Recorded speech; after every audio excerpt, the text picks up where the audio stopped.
Egypt, one of the oldest and most prestigious civilizations in human history, was conquered in the late 8th century BC and ruled into the 7th century BC by kings from Kush, the Nubian kingdom centered at Napata. And those rulers did not justify their power as destroyers. They justified it as restorers. That is the paradox at the heart of this story. Egypt did not simply fall to a foreign people who despised its traditions. It fell under pharaohs from the south who understood those traditions so well that they could step inside them, speak through them, and claim to embody them more faithfully than many of Egypt's own fractured elites. Geography marked them as outsiders. Culture did not. They knew the theology of kingship, the political force of temple networks, the prestige of pharaonic memory, and the terrifying authority of continuity in an ancient state that measured legitimacy not only by force, but by sacred inheritance. This is what makes the rise of Kush so intellectually explosive. It overturns a lazy map of the ancient world.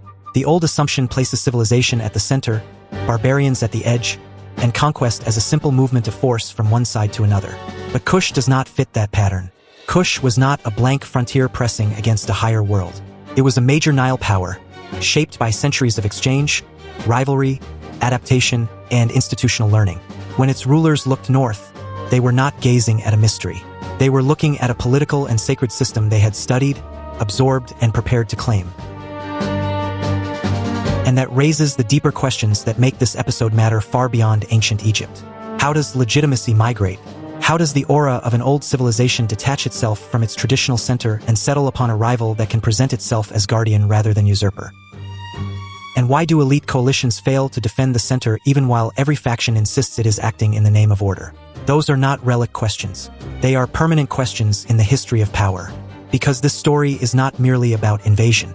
It is about a civilization becoming vulnerable while still appearing magnificent. Egypt still possessed what ambitious states covet most: antiquity, religious prestige, administrative memory, monumental authority, and the immense symbolic capital of the pharaonic throne. Its political cohesion had weakened, but its civilizational prestige remained enormous. And prestige without unity can become an invitation. It turns an ancient crown into the most valuable prize in the region. It tells every disciplined contender that power may be seized if it can also be explained. Kush understood that with rare clarity. Its rulers did not borrow Egyptian forms as decoration. They weaponized understanding. They grasped that temples were not merely sacred spaces, but engines of legitimacy.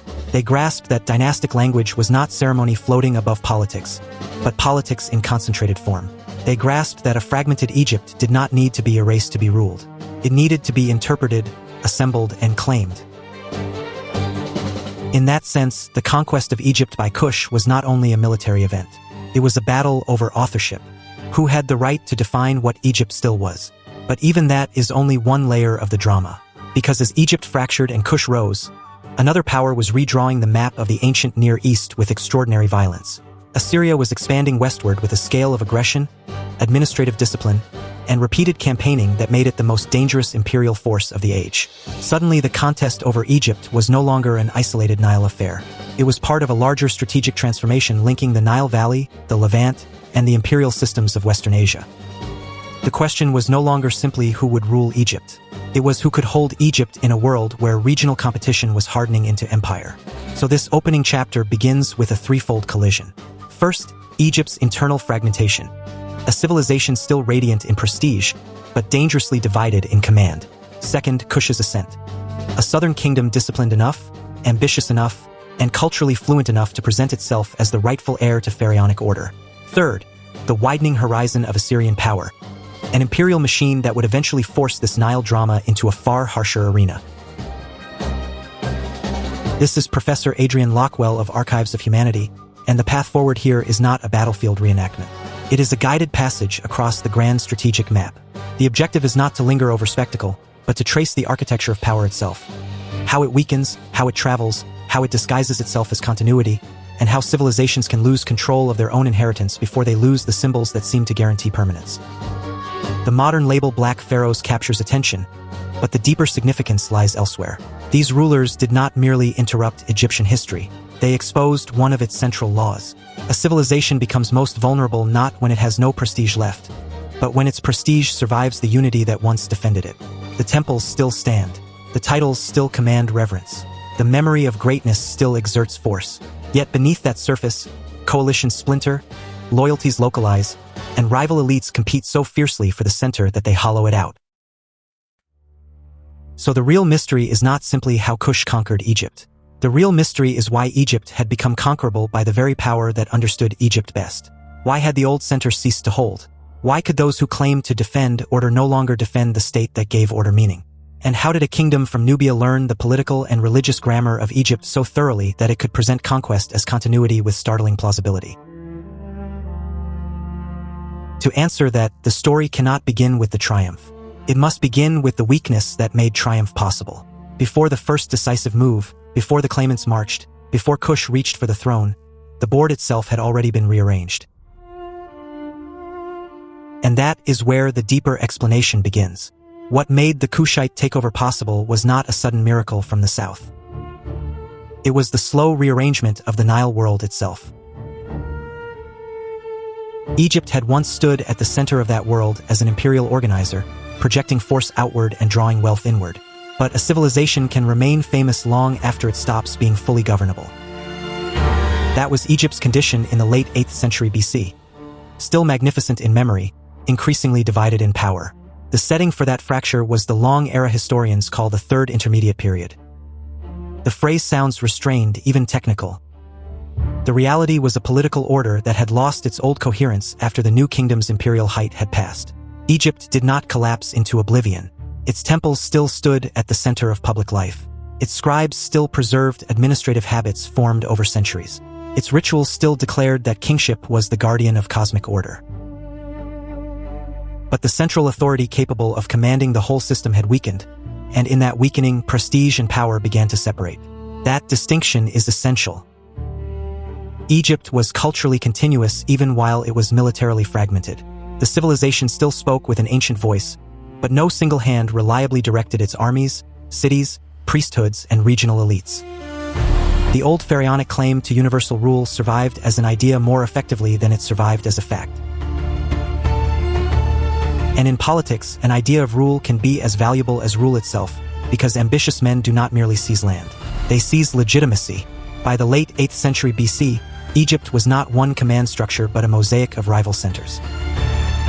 In the Delta, power was dense, local, and competitive.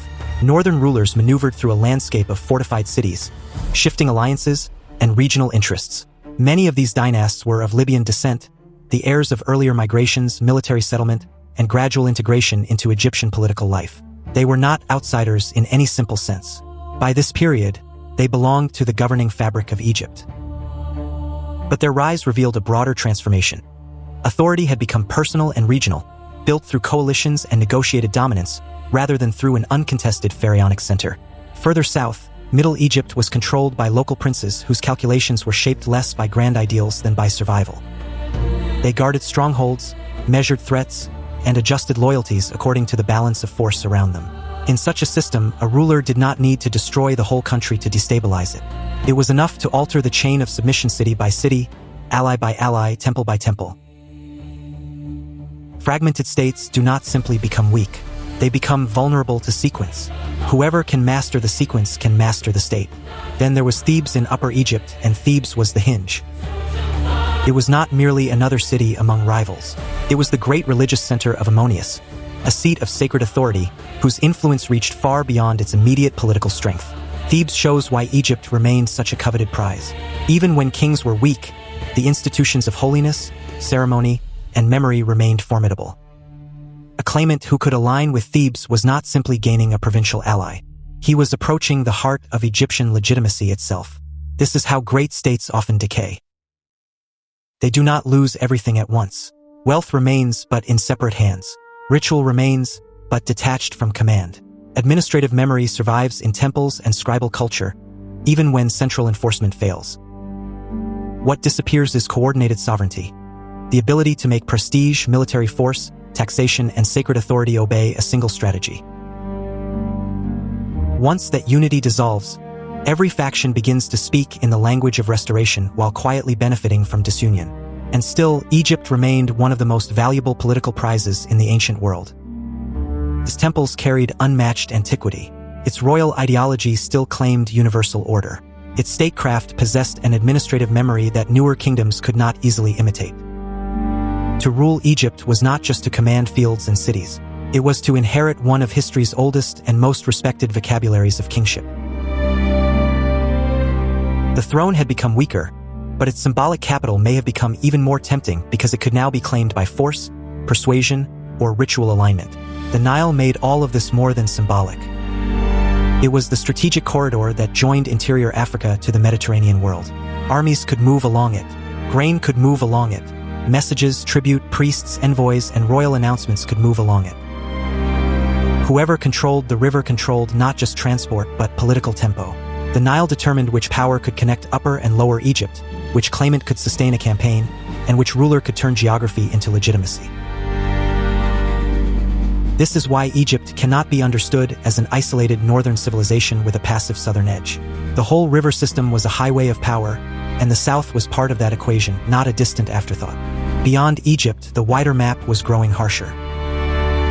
Assyria was expanding westward, imposing pressure on the Levant and transforming regional politics through relentless campaigning and imperial administration. States along the eastern Mediterranean were being reduced, threatened, or pulled into Assyria's orbit. That changed Egypt's significance. Even in weakness, Egypt mattered because larger empires were redrawing the map. A restored Egypt could influence Levantine affairs. A divided Egypt could invite intervention, alliance building, or opportunism from powers determined to shape the balance of the Near East. So Egypt in the late 8th century BC was neither dead nor secure. It was a prestigious civilization without a unified state, a realm in which military fragmentation coexisted with astonishing cultural continuity. That made it unstable, but it also made it legible. Its institutions still taught ambitious neighbors what Egypt was supposed to look like. And that is the deeper irony. Once the center could no longer defend its own inheritance, the path opened for a rival that understood Egyptian legitimacy not superficially, but intimately. The next move on this chessboard would come from the south, from a kingdom that had spent generations learning exactly how power in Egypt was meant to speak. What emerged south of Egypt was not a marginal copy of civilization, but a rival center that understood civilization as power. For a long time, Nubia was described as though it existed only when Egypt looked in its direction. That view collapses the moment Kush is taken seriously on its own terms. This was a major Nile kingdom with deep regional roots, durable political memory, and its own traditions of rule. It was not waiting to be civilized. It was learning how to convert a neighboring civilization's prestige into a weapon of succession. That distinction is essential. States are rarely overtaken by forces that stand entirely outside their mental world. More often, they are claimed by disciplined competitors who study the center more carefully than the center studies itself. Kush rose in precisely that historical opening. Earlier centuries of Egyptian expansion into Nubia had left more than ruined outposts and fading inscriptions. They had left an archive of power, temple networks, administrative habits, visual conventions, royal titulary, and an elite religious vocabulary survived the retreat of direct Egyptian control. Those inheritances mattered because they could be reassembled. What Egypt had once projected southward as an instrument of dominance became, over time, material for Kushite statecraft. This was not passive borrowing. It was strategic reuse. Napata became the place where that reuse turned into a political system. Near Jebel Barkal, Kush possessed something more valuable than a fortress or a palace. It possessed ideological infrastructure. Jebel Barkal was bound to the cult of Ammonius, and Ammonius was not merely one god among many in the Nile world. Ammonius stood at the heart of kingship itself. To anchor power, there was to claim access to the same sacred grammar that had legitimized pharaohs for centuries. In the ancient world, religion did not decorate politics. It explained why politics was lawful. It told elites which ruler belonged inside the order of the cosmos and which ruler stood outside it. That is why Kush's rise cannot be reduced to imitation. Imitation reproduces appearances. Mastery learns the rules beneath appearances. The Kushite rulers understood that a fractured Egypt still trusted old forms even after it had lost old unity. Priests still mattered. Temples still mattered. The language of restoration still mattered. The title of king still carried weight because memory outlived strength. Egypt had become politically divided, but its legitimacy system remained astonishingly intact. Thebes was therefore the crucial bridge. It linked Kushite ambition to Egyptian sanctity. Politically, it connected Upper Egypt to the wider Nile corridor. Religiously, it concentrated immense prestige through the cult of Ammonius. Symbolically, It allowed a southern power to move into the center of Egyptian meaning before it controlled the full map of Egyptian territory. Whoever gained influence in Thebes did not merely gain a city. He gained a platform from which authority could be narrated as continuity rather than intrusion. In the mid-8th century BC, Kashta appears as the pivotal architect of this southern advance. His importance lies not in a theatrical blitz, but in the opposite. He represents patient pressure. Instead of attempting immediate total conquest, he extended Kushite influence into Upper Egypt through alignment, recognition, and sacred legitimacy. This was expansion by calibrated leverage. It revealed a principle that appears again and again in history. When a prestigious state is fragmented, the most effective challenger is often the one that first captures its gatekeepers of meaning. The clearest example is the office of the god's wife of Ammonius. On the surface, it might appear ceremonial, almost secondary beside armies and fortresses. In practice, it was one of the most powerful institutional nodes in Thebes. The office carried wealth, status, ritual authority, and influence across the temple economy. When Kashta secured the adoption of his daughter Amenertis into that position, the move was not ornamental. It was a strategic insertion into the bloodstream of Egyptian legitimacy. Through sacred succession, Kush entered one of the most authoritative channels through which Theban power was organized and recognized. That matters because ceremony in this world was hard power by other means. Adoption into such an office signaled to priests, elites, and local authorities that Kush could act not as a vandal of tradition, but as a custodian of it. The south was no longer merely a neighboring force. It had become legible within Egypt's own most sanctified institutions. In effect, Kashta did not need to conquer every rival at once. He needed to prove that Kush could speak Egypt's highest political language more fluently than Egypt's divided rulers could. This is also why the evidence streams matter so much. Pi's victory stela, though it belongs to the later phase of open conflict, reflects a mentality already formed by this earlier process. It presents kingship through Ammonius authority, ritual correctness, and the moral condemnation of disorder. Its enemies are not described merely as competitors. They are cast as violators of proper rule. Theban religious politics tell the same deeper story from another angle. They show that office, temple alignment, succession, and priestly recognition were not background details for specialists. They were among the mechanisms by which empire was prepared before armies completed the work. So Kush did not simply approach Egypt from the outside. It approached Egypt through memory, through institutions, through sanctity, and through a sharper understanding of what pharaonic legitimacy still meant in an age of fragmentation. By the time open war arrived, the decisive southern kingdom had already crossed an invisible frontier. It had entered Egypt mentally before entering it militarily. And once that invisible conquest had been achieved, the strategic field narrowed. The question was no longer whether Kush understood the machinery of Egyptian rule. The question was which claimant would control it first when the contest turned openly political and military. The disciplined kings of the south, or the coalition builders of the north.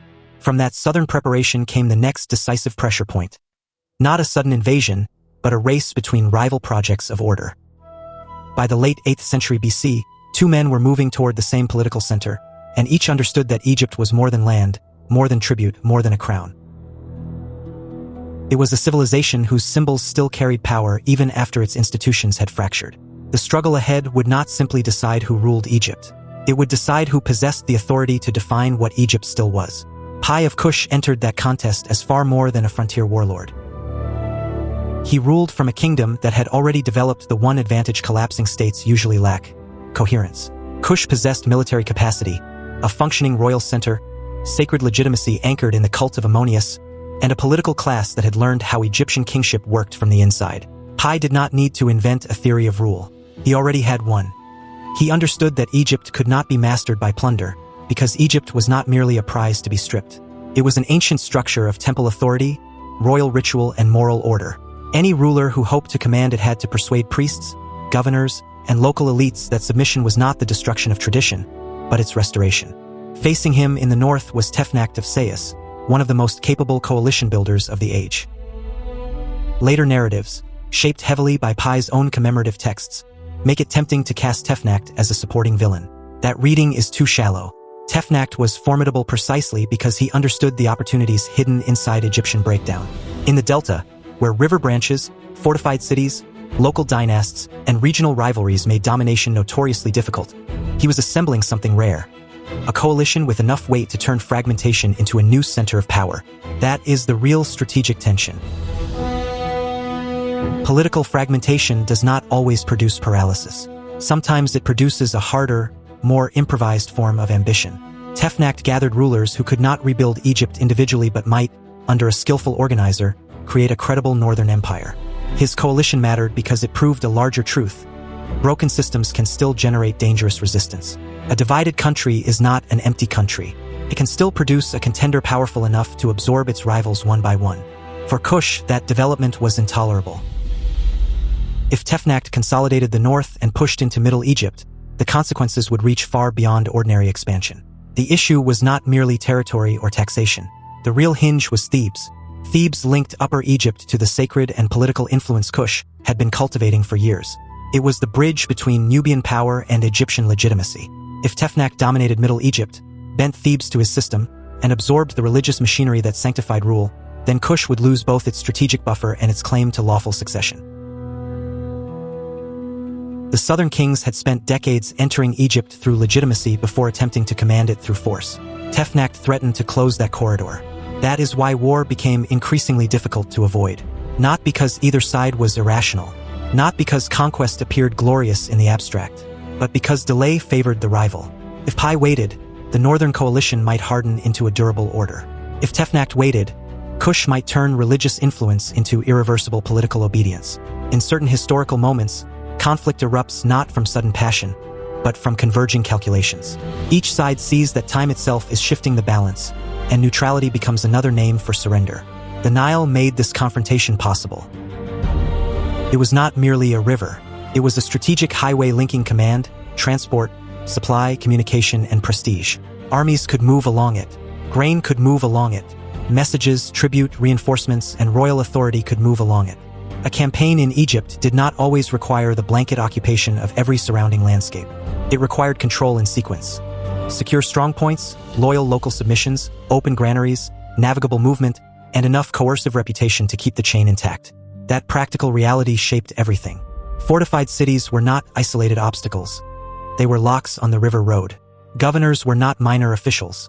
They were decision points in the movement of empire. One city's surrender could accelerate an entire advance.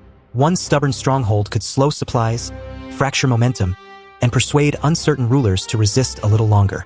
The Nile gave speed, but only to the side that could keep obedience flowing with it. The geography looked simple on a map. The politics were not. And over this logistical contest hovered a second battlefield, moral definition. Pi did not present himself merely as the stronger claimant. He presented himself as the rightful one, the king defending divine order against impious usurpers and political disorder. That posture should be handled carefully. It was not pure theater, but neither was it pure innocence. In the ancient world, belief and statecraft were deeply entangled. Pi may well have understood his mission in sacred terms. He also understood that sacred language could function as power. To condemn rivals as illegitimate was to weaken them before armies closed in. This is where propaganda, piety, and intimidation fused together. A ruler arriving only with soldiers can compel fear. A ruler arriving with soldiers, temple backing, and a moral narrative can invite defections. Priests could reinterpret his advance as restoration. Local elites could preserve their status by surrendering early. Hesitant princes could persuade themselves that obedience to Pi was not capitulation to an outsider, but loyalty to the older order Egypt claimed to embody. His ideology was not decoration around the campaign. It was one of its operating weapons. Yet Tefnakt was not blind to this contest of meanings. He too could claim to be saving Egypt from drift, imposing order where no universally acknowledged center remained. That is what makes this moment so historically rich. The conflict was not simply Kush against Egypt in any crude geographic sense. It was a struggle between rival definitions of rescue. Was Egypt to be reclaimed by a northern strongman who rose from its own political debris, or by a Kushite monarch who had mastered the sacred grammar of Egyptian kingship more effectively than many Egyptians themselves? Nothing about the outcome was obvious. The Delta had resources, depth, and allies. Middle Egypt could shift under pressure. Thebes carried immense symbolic force, but symbolism alone did not guarantee uninterrupted control. Coalitions are fragile, yet they can also prove unexpectedly resilient when threatened by absorption. Tefnakt had built exactly that kind of dangerous machine.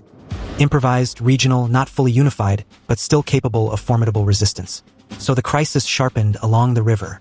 North and south were no longer just directions. They had become competing futures moving toward collision, each seeking the cities, temples, and submissions that could turn a claim into a kingdom.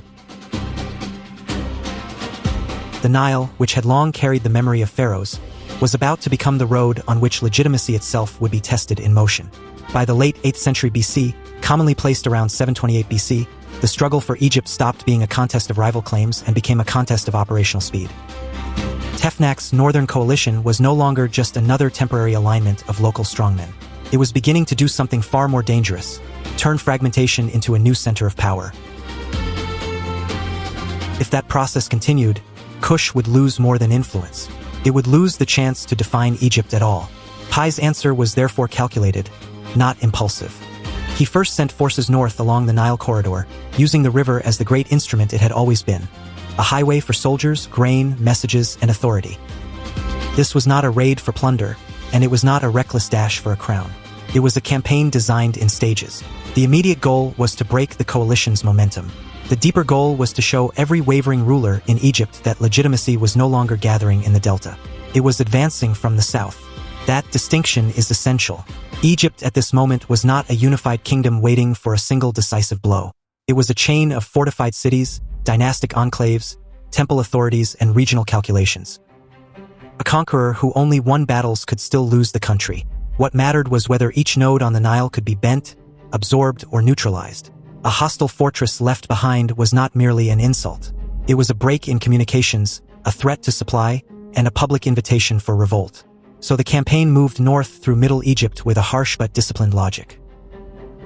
Some centers submitted once Kushite pressure became undeniable. Others had to be besieged. Some rulers recalculated early and preserved their position through obedience. Others tested the limits of Pi's reach and discovered that his reach was longer than expected. City by city, the war became a lesson in political isolation. The coalition could gather resistance quickly, but it could not keep that resistance coherent once fear, rivalry, and self-preservation began to tear at it. This is what makes the campaign more impressive than a simple list of victories suggests. Pi did not treat submission as a ceremonial afterthought. He treated it as the central currency of conquest. A defeated ruler still had uses. A publicly obedient ruler had even more. Submission created a hierarchy that force alone could not build. Once local elites bowed, the war stopped being merely destructive and became administrative. Created a map of obedience. War, ritual, and message were fused together at every step. A siege had military value, but a formal act of submission had strategic value far beyond the walls of any city. News traveled. Reputation traveled. The knowledge that one prince had yielded weakened the resolve of the next. In a fragmented political system, momentum was psychological before it was total. Pi understood that. He was not just defeating enemies. He was rearranging expectations. As resistance persisted, Pi escalated his own involvement. The campaign ceased to be something that could be handled entirely at a distance. The stakes had become too large. Middle Egypt was the testing ground. If Kush failed there, its claim to Egypt would collapse into rhetoric.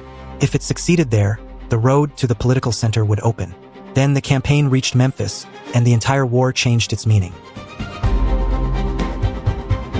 Memphis was not simply another city on a line of advance.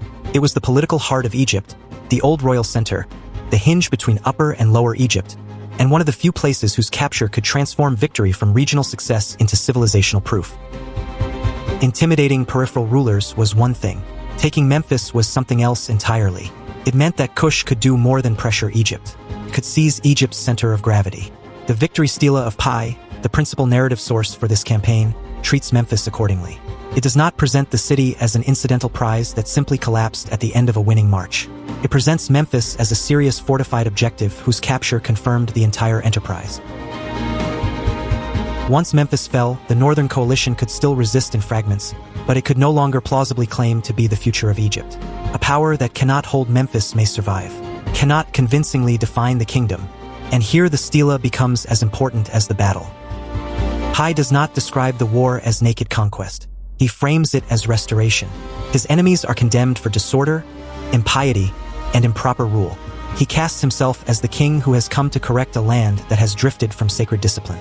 This should not be mistaken for pure performance, nor should it be romanticized as pure faith. It is the ancient union of conviction and statecraft. Sacred language was not a mask placed over politics. It was one of politics' most powerful operating systems. Even the famous detail of Pi's anger over neglected horses belongs inside that larger strategy. On the surface, it sounds almost personal, even eccentric.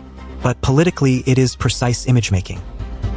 The king appears not merely as a conqueror, but as a judge of standards, a ruler offended by negligence itself.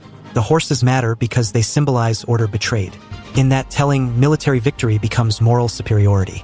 The campaign does not merely prove that Pi is stronger. It proves, in his own narrative, that he is more fit to rule. After Memphis, the psychology of the war shifted sharply. Local rulers came forward.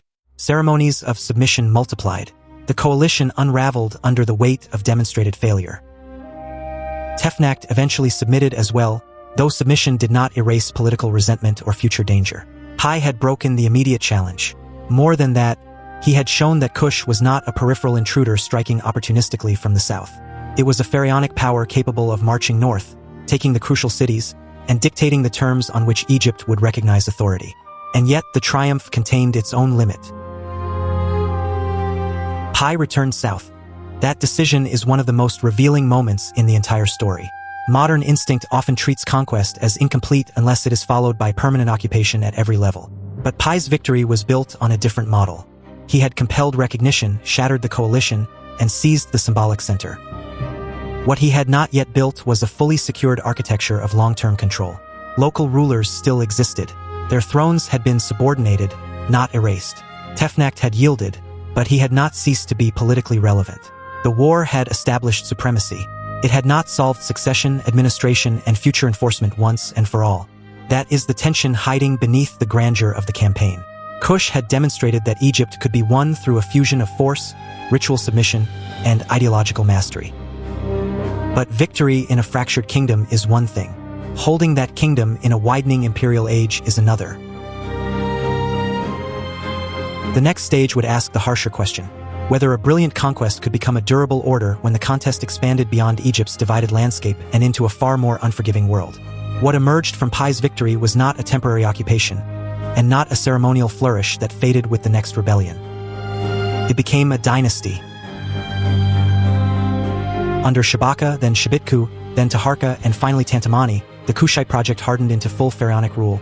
The line historians conventionally call Egypt's 25th dynasty. This was the decisive transformation. Kush was no longer pressing influence northward through sanctuaries, alliances, and selective intervention. It had taken hold of the throne itself and claimed the burden that came with it, to govern Egypt not as a conqueror passing through, but as the legitimate center of order along the Nile. That claim was advanced with remarkable discipline. These kings did not advertise themselves as destroyers of an old regime. They presented themselves as restorers of a damaged civilization. Temples received patronage. Priestly institutions were strengthened.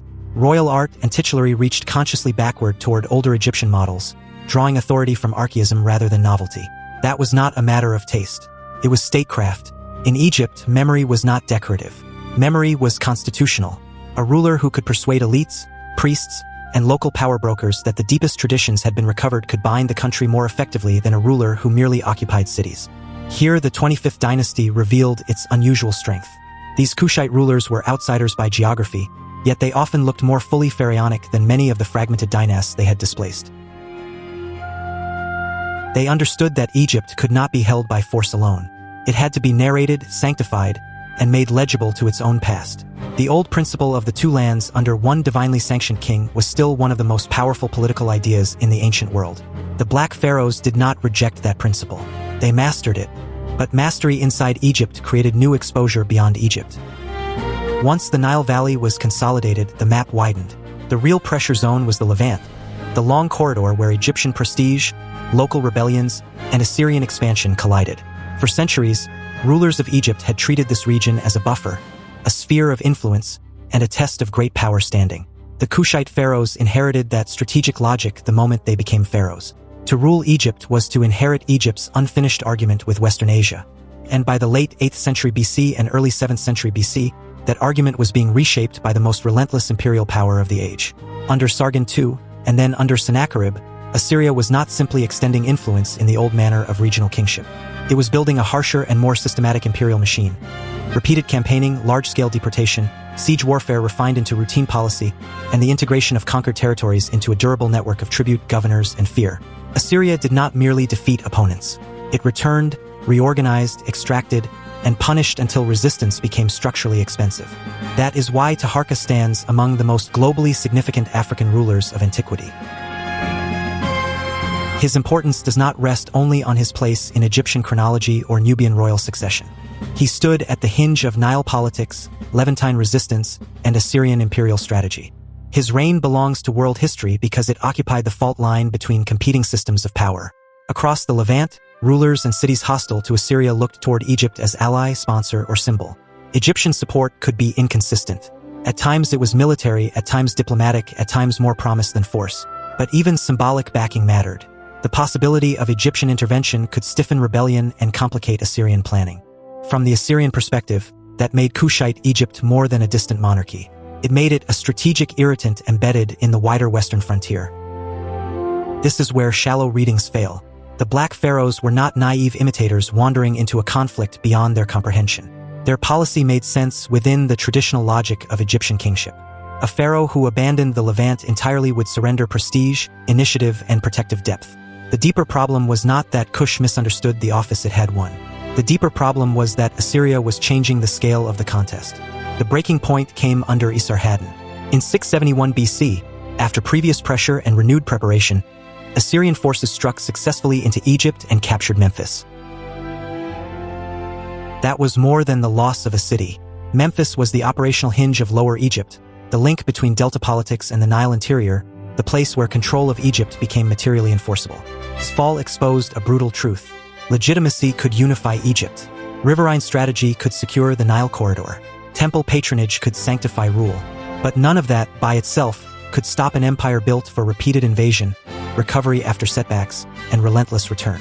For later scripting, the royal annals of Esarhaddon are essential evidence here, not because they are neutral, but because they reveal how Assyria framed conquest as exemplary domination. Taharqa did not disappear after Memphis. There was renewed fighting, renewed maneuver, renewed effort to reclaim authority. That matters. The 25th dynasty did not collapse at the first impact. It contested the invasion and tried to reassemble control. But Assyria possessed a structural advantage that Nile-based powers struggled to match. It could campaign again and again across long distances, absorb temporary reverses, and translate violence into administrative order. Then came the final convulsion. After Taharqa, Tantamani launched a last serious challenge and briefly pushed north in an attempt to recover Egypt. It was a bold assertion that Kushite rule had not yet been erased. But it also triggered the full answer from Ashurbanipal's Assyria. In 663 BC, Thebes was sacked. The symbolism was devastating. Thebes had once been the sacred bridge through which Kush entered Egypt, the city where religious legitimacy and political ambition had fused. Now that same city became the stage for imperial punishment. For later scripting, the annals of Ashurbanipal are another crucial citation zone, especially for understanding the psychology of Assyrian terror and display. This was the mismatch in its clearest form. Kush excelled at succession politics, ritual legitimacy, and control of the Nile as a civilizational artery. Assyria excelled at escalation. Siegecraft, provincial integration, repeated campaigning, and terror elevated into policy. The Black Pharaohs did not fail because they were unserious students of Egypt. They failed because they had mastered one scale of power and were then forced into another. They could win Egypt. They could not indefinitely withstand the larger imperial system closing around it. What followed was not simple disappearance, but transformation. The loss of Egypt would force the question that matters even more than conquest itself. What endured after the throne was lost, what Kush carried forward, and what this collision revealed about power, legitimacy, and memory. But defeat in Egypt was not the end of Kush. It was the end of one phase of Kushite power, not the extinction of the civilization that had made that power possible. Assyria could shatter Kushite control over Memphis and Thebes. It could force the 25th dynasty out of the northern throne room. What it could not do was erase the kingdom rooted farther south, at Napata, in the Middle Nile world that had long possessed its own political depth, sacred landscape, and ruling tradition. That distinction is decisive because imperial narratives often blur withdrawal into disappearance. History, written too quickly, mistakes the loss of a capital for the death of a state. Kush survived that mistake. It remained a major power, and in time its center of gravity would continue to develop farther south toward Meroe, carrying its institutions and ambitions into a new age. That survival matters for another reason. It reveals that the pharaonic tradition was never the private property of the North. Older narratives often treated Egyptian civilization as though it were geographically fixed, chained forever to a single stretch of the Nile and owned by a single political core. The Kushite experience destroys that assumption. In Kush, Egyptian forms did not simply linger as borrowed ornaments. They were reworked inside a living state. Royal burials in pyramids continued. Temple culture endured. The language of divine kingship remained active and politically meaningful. Ammonius still anchored sacred legitimacy. In other words, the symbols survived because power survived, and power survived because a southern kingdom had made those symbols part of its own durable identity. The Black Pharaohs were not curators dusting off a dead inheritance. They were rulers participating in the continued making of Nile civilization. That is why expulsion from Egypt cannot serve as the final verdict on their significance.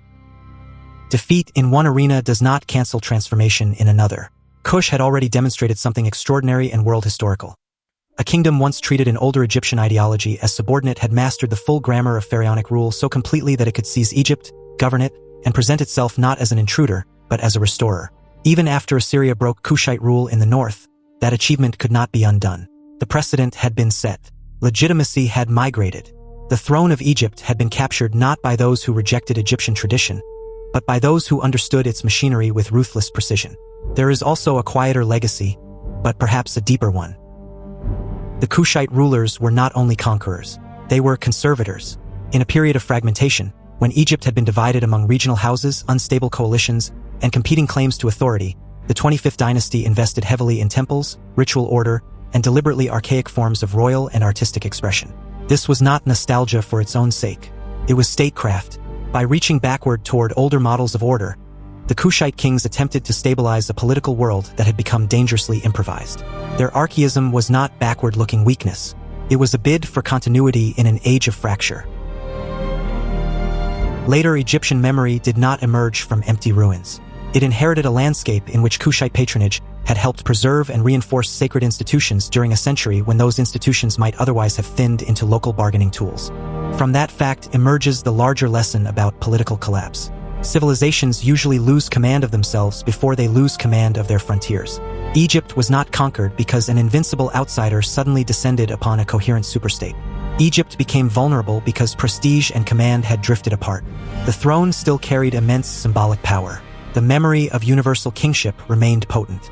Temples still guarded ancient legitimacy, but the machinery of unified action had splintered among Delta dynasts, provincial rulers, military interests, and priestly authorities. Once that separation takes hold, danger changes form. The most effective challenger is not always the barbarian at the gate. Often it is the disciplined rival who understands the system better than the factions living inside it.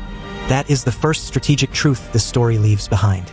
Fragmentation is not the disappearance of power. It is power broken into jealous pieces, each too insecure to yield and too limited to command the whole. Such systems can remain prestigious for generations. They can appear ancient, wealthy, and sacred, but they become vulnerable to any contender capable of unifying the language of authority faster than the incumbents can resolve their rivalries. The second truth is even more profound. Power is never just force. Force can win sieges, punish resistance, and open the road to capitals. But durable rule depends on the ability to define continuity. It depends on speaking in the idiom a society already believes. It depends on convincing elites, priests, and populations that order is not being replaced but restored. Kush succeeded in Egypt because it understood that legitimacy is not decoration added after conquest. It is conquest at a higher level. The Black Pharaohs could command because they could explain themselves in terms Egypt recognized as lawful, sacred, and ancient. And this is precisely why the old center-periphery model must be discarded.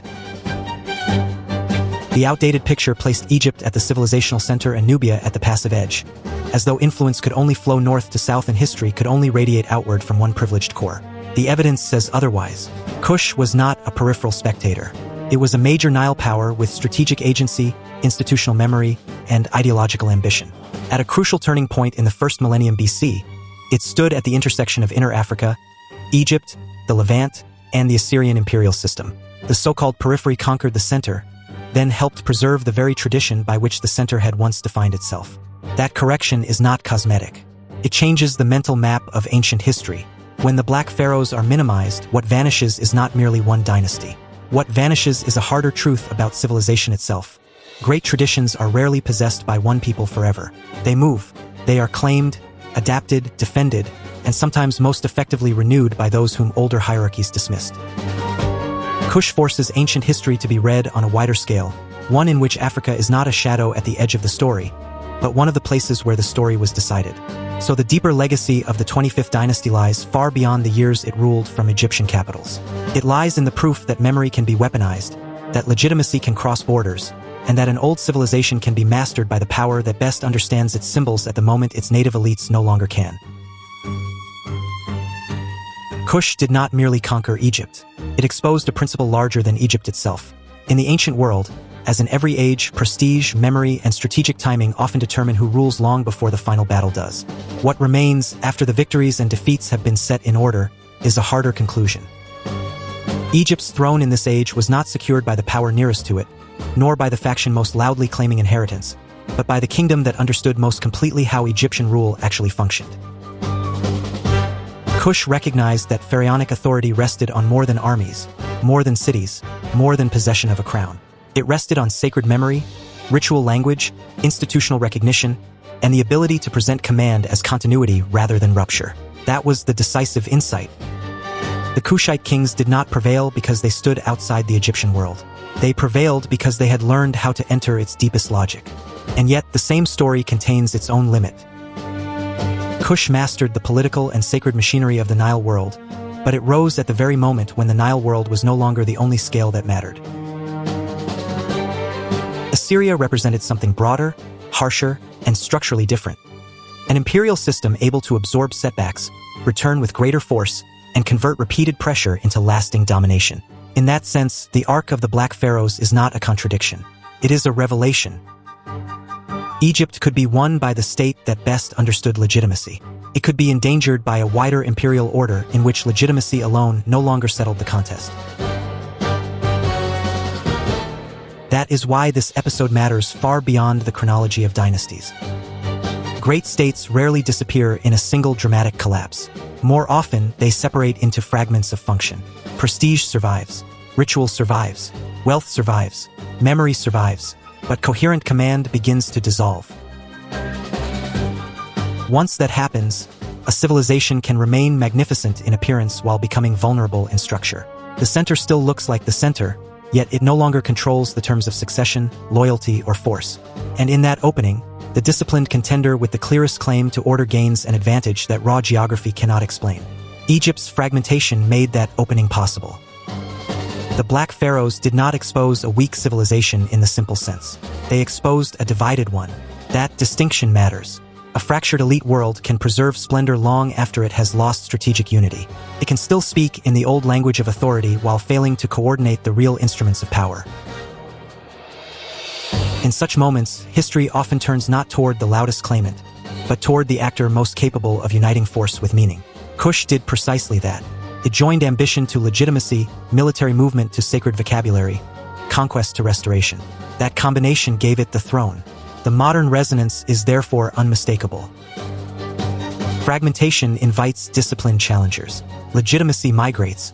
Political symbols can pass into new hands long before a society fully admits that power itself has moved.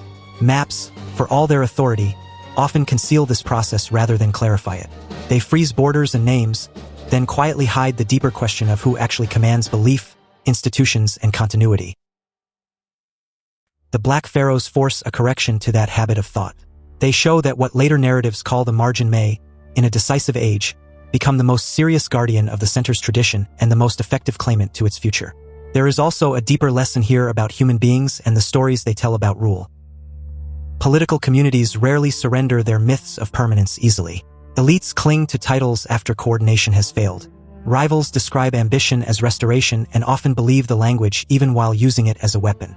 Conquest presents itself as rescue. Rescue operates through coercion. History is full of regimes that survived not because they were native in some narrow sense, but because they could speak the moral grammar of the civilization more fluently than exhausted incumbents. Kush understood that principle with remarkable clarity. Its rulers did not merely defeat Egyptian factions. They proved that the inheritance of a civilization can be claimed by those who have studied it most seriously, revered it most intensely, and learned how to wield its symbols with greater discipline than those born nearer to its old capitals. So this story does not end as a footnote to Egyptian decline, nor as a curiosity about outsiders wearing familiar crowns. It ends as a statement about the geography of power itself. The Nile was never a one-way line carrying civilization in only one direction. It was a strategic artery through which religion, legitimacy, wealth, and imperial ambition moved back and forth across centuries. When the Egyptian political order opened under the strain of division, Kush stepped through that opening not as an anomaly, but as one of the most consequential powers of the ancient world. And when Assyria struck, it revealed the next truth. Even brilliant mastery of a regional order can be tested and broken by a wider system operating on a different scale. That double lesson is the true conclusion. Egypt was won by the kingdom that best understood its sacred and political machinery. Egypt was endangered by an imperial age that no single Nile power could fully control. Between those two realities lies the entire drama of the Black Pharaohs. The migration of legitimacy, the danger of fragmentation, and the exposure of old historical illusions about who stood at the center of the ancient world. And perhaps that is the final unsettled question left behind by this history.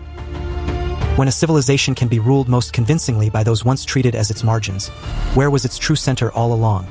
In territory, in bloodline, or in the ideas strong enough to survive a change of hands? For the next chapter in that same hidden architecture of power, the video on screen carries the story forward. If this kind of long-form historical analysis deserves a place in the library, a subscription helps build more of it.